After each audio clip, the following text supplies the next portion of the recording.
Roll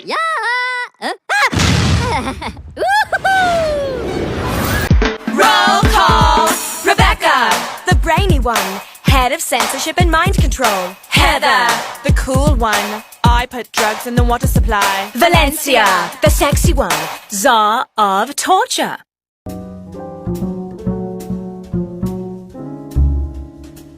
Assalamualaikum, my name is Nusirana Erina binti Muhammad Jasmine. So I'm going to talk about the introduction of our background of study. Research has examined the relationship between physical activity and sleep duration, which are closely linked. These are the points that we include in our background of study, which are regular exercise enhance the quality of sleep. Next, lack of exercise and sedentary lifestyle on the other hand have been linked to shorter sleep duration and poorer sleep quality. Other than that, for the best possible physical performance and athletic prowess, enough sleep is crucial. In addition, a healthy amount of sleep not only enhances physical performance but also lowers the chance of accidents. In conclusion, it should be noted that maintaining a healthy lifestyle, which includes regular exercise and enough sleep, is crucial for general well-being. Now we move to the objective of the study.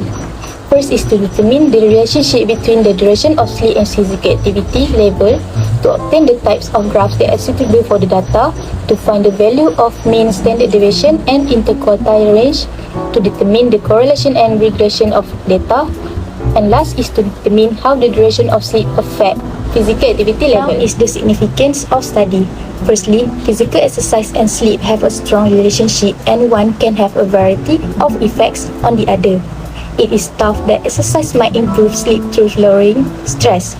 Regular exercise enhances general health and well-being in addition to these advantages, which in turn can improve sleep. Overall, according to studies, regular physical exercise might help people sleep longer, so it is suggested to try exercising more if you have difficulties. But not least, it is the limitation of studies. No session for asking questions can be made to prove more about the accuracy of data, since this data is already available on the Kaggle website. The data may be slightly different in terms of the purpose of the study to match our objective. It is because the data was already found by other researchers. Assalamualaikum, my name is Nurin Irina. Next, I'm going to present the method. For the data description, the population used in the study were people in Malaysia, while the sample limit to only 374 people in Malaysia. As for the data collection method and sampling technique, none were used because our data is a secondary data where it is ready to be used as is. This study examines Malaysian sleep duration and physical activity level using 374 observations. Using discrete variable, the data is quantitative and numerical, suitable for counting, while continuous variables were not chosen due to the secondary data.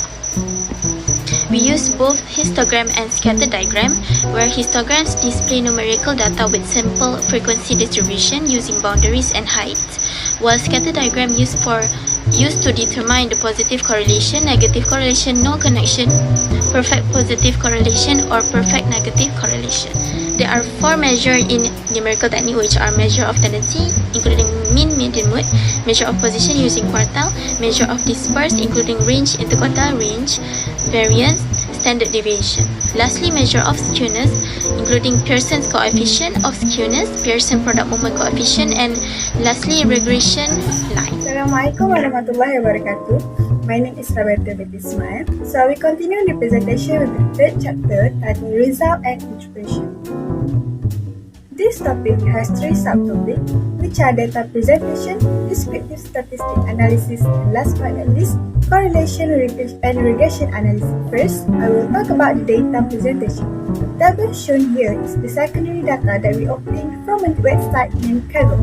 We have about 374 data on the relationship of duration of sleep and physical activities. I'll move on to the descriptive statistic analysis. The histogram above shows a positive data set, which represents the sleep duration effect on physical activity level. the highest physical activity level is recorded during 7.17 hours of sleep and the lowest is 6.78 hours. The distribution of the histogram above is skewed to the right, while the value for the mean and the standard deviation is 7.132 and 7,957. This figure shows the staccato diagram of the relationship between sleep duration and physical activities level. From the diagram shown, we can conclude that the graph is a positive correlation linear relationship between sleep duration and physical activities level. Next, based on this figure of data, it shows that the descriptive statistic for duration of sleep and physical activities level. Based on the previous slide, a total 374 data were used to perform the analysis.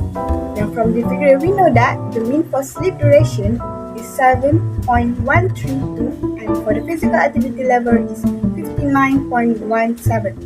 For the standard deviation, the sleep duration obtained 0.7957 and physical activity level show result of 20.831. A high standard deviation value indicates that the data is widely spread, and the shapes of distribution of data is also measured by using the skewness. The skewness value are 0.038 and 0.074. This means that the data of sleep duration and physical activity level is skewed to the right, while the standard error of the skewness is the ratio of skewness to its standard area that can be used as a test of normality. Because the value is less than 2, meaning that the normality test does not need to be performed. The maximum and the minimum value are the represent of the highest value and the lowest value in the data. So for the sleep duration are 8.5 and 5.8, while for the physical activities level are 90 and 30. Next, correlation and regression analysis. Based on the figure shown, show that the independent variable for the data is sleep duration, while the independent variable is the physical activities level. This scatter plot suggests a positive correlation relationship between the duration of sleep and the physical activity level of people in Malaysia. This correlation from the table show the value of R equals to 0.212 suggests a weak positive correlation relationship between the duration of sleep and physical activities level. That is, the higher the duration of sleep, the higher the physical activity level of the people. Then, we move on to the regression. From the model summary table, we know that the coefficient of determination R squared equal to 0.045 means that 4.5% of the variability of physical activity level can be explained by the duration of sleep. The remaining 95.5% is the unexplainable variability of physical activity. And from the coefficient table, we can conclude that the Pearson correlation of duration of sleep and physical activity level is 0.212. This means there is a weak positive linear relationship between the duration of sleep and physical activities level. The regression equation obtained is y equal to 6.652 plus 0.008x. B is equal to 0.008 indicates that for every duration of sleep increase, the physical activity level increased by 0.008. That's all from me, so I will pass the presentation to the next presenter. So far of our presentation, it can be concluded that from this study, there is a positive correlation between the amount of physical exercise and sleep length. The histogram is the net graph that was utilized for this data. Additionally, the mean value for both physical activity and sleep duration are 7.132 and 59.17 respectively for both sleep duration and physical activity. The standard deviation is 0.7957 and 0.831. The correlation coefficient for this data is 0.212, indicating a moderate association between sleep duration and physical activity. The regression equation is y equal to 6.652 plus 0.008x. The value of B1 is equal to 0.008, means that for every increase in duration of sleep,